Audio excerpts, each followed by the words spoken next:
وہ صحابی تھا، صرف اس سے اتنا ہوا کہ کعبہ معظمہ کی طرف رخ کر کے اس نے تھوک ڈالی، اتنی بات، کعبۃ اللہ کی طرف رخ کر کے تھوک ڈالی۔ سرکار نے دیکھا تو فرمایا آج کے بعد میں اسے مصلی پہ کھڑا ہوا نہ دیکھوں۔ کتنا بڑا جرم ہو گیا، صرف تھوک ہی ڈالا ہے نا کعبہ کی طرف منہ کر کے۔ اور جب سرکار نے یہ جملہ بولا تو صحابہ نے اعتراض نہیں کیا، حضور اس سے کون سا جرم ہوا؟ اور جب اس نے پوچھا حضور سے تو میرے آقا نے فرمایا آذیت اللہ و رسولہ، تو نے اللہ کو بھی تکلیف پہنچائی، اللہ کے رسول کو بھی تکلیف پہنچائی، تیرے اندر آداب نہیں ہے، اور جب آداب نہیں ہے تو کعبۃ اللہ کی طرف منہ کر کے تھوک ڈال رہا ہے، تو مصلی پہ کھڑے ہونے کے قابل نہیں ہے۔ ہر چیز کے تقاضے ہیں، آپ سمجھیں، قرآن فرما رہا ہے وَجَزَاءُ سَیِّئَةٍ سَیِّئَةٌ مِثْلُهَا، تم میں سے ہر ایک کو حق ہے، جتنا تم سے زیادتی کی جائے تم اتنا ہی بدلہ لے سکتے ہو، زیادہ نہیں۔ جتنی تمہیں تکلیف دی گئی ہے اتنی تکلیف اگر قوانین کی پاسداری کرتے ہوئے دی جائے تو اتنی تمہیں اجازت ہے، لیکن اگر معاف کر دو، سلو کر لو، تو فرما فاجرہ علی اللہ، تو پھر اجر اللہ پر ہے۔ یہ قرآن نے بتایا ہے کہ بدلہ لینے کا تمہیں حق ہے، قصاص۔ آج یہ قتل کیوں ہوتے ہیں، آج یہ جرائم کیوں ہوتے ہیں؟ وجہ یہ ہے کہ سزائیں نہیں دی جاتی۔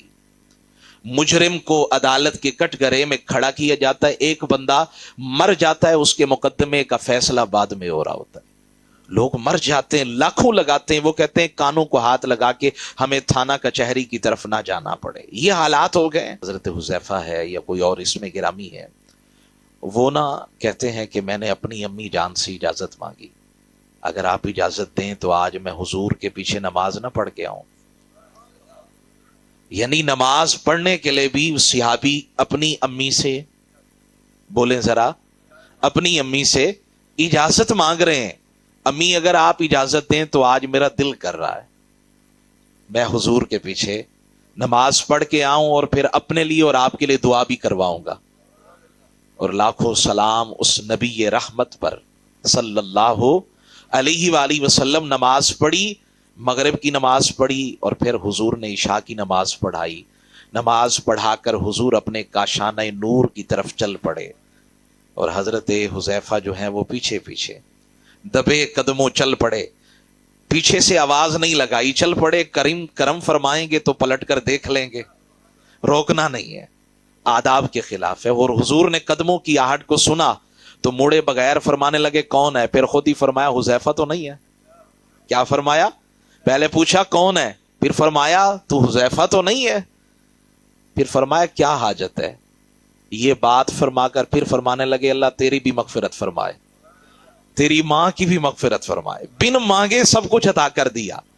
حضرت حذیفہ کہتے ہیں جو کچھ میں سوچ کے آیا تھا سرکار دو عالم نے رب کی عطا سے مجھے عطا فرما دیا، بن مانگے عطا فرما دیا۔ وہاں لب ہلانے کی اجازت نہیں ہے، آپ کچھ نہ بھی بولے تو وہ بند ہونٹوں کی بولیاں جانتے